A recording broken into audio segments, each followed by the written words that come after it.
ticket in advance. Wicked was #1, then the Jonas Brothers, and then New York Yankees, Boston Red Okay, here they come, guys. Alright. It's crazy.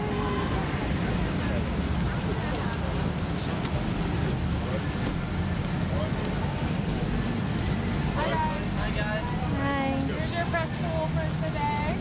Hey, everybody. How you doing? And we're going to ask you some questions. Hi, I'm Dory from PopStar. Nice to meet you. Hi. How you doing, babe? Hey, I'm Kelly. Hello, how are you? I'm Alan. Hi, Alan. How are you? Hi, Joe. Hi, Kevin. I'm Kelly. Nice Hi, to meet you. I'm Dory. Very good to meet you. How you doing? I'm Dory. Kevin. Very good to meet you. Hello. Hi. Joe, nice to meet you. Hi. You too. Hey, Kevin. Good to see you. Nice to meet you guys. We have all local reporters except for PopStar. There. So, and they're going to ask you some questions. So how about it? So, you guys have a charity called Change for the Children. I think that's really cool because it's like kids helping kids. So, you guys have 5 different groups in the charity. How did you guys select those specific groups? I think, those groups kind of really help, specifically that do help. And we thought that, bringing awareness to those kids would be a great thing. And I think for us, it's not one person giving a lot. It's, everybody giving a little. It's really going to help. I'll go.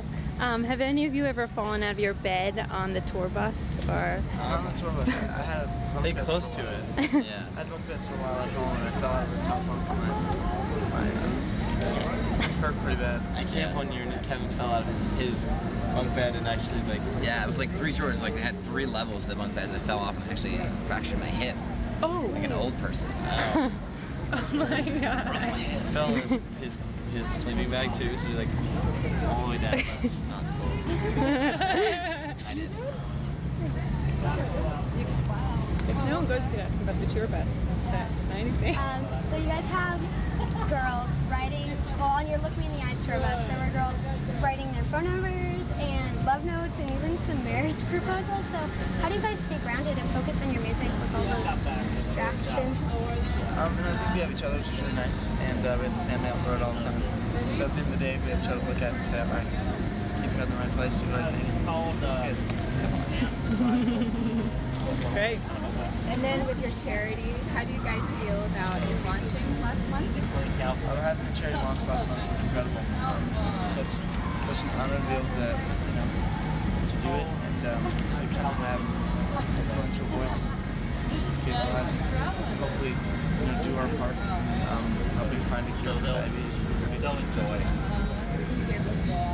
Well, I've heard a lot about it. Is there anything else you want to ask for? I was watching the Living the Dream, the health one that you did. What's your favorite snack on the road? Ooh, my favorite snack. The catering has been amazing in this tour. They've given us so many appetizers before the show, and they're so good. They're like a lot of them are healthy snacks and things like that. For me, I love red apples. Red apples and organic peanut butter is the best.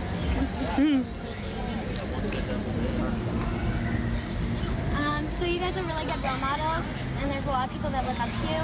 So if there was one message you want to get across to them, what would it be?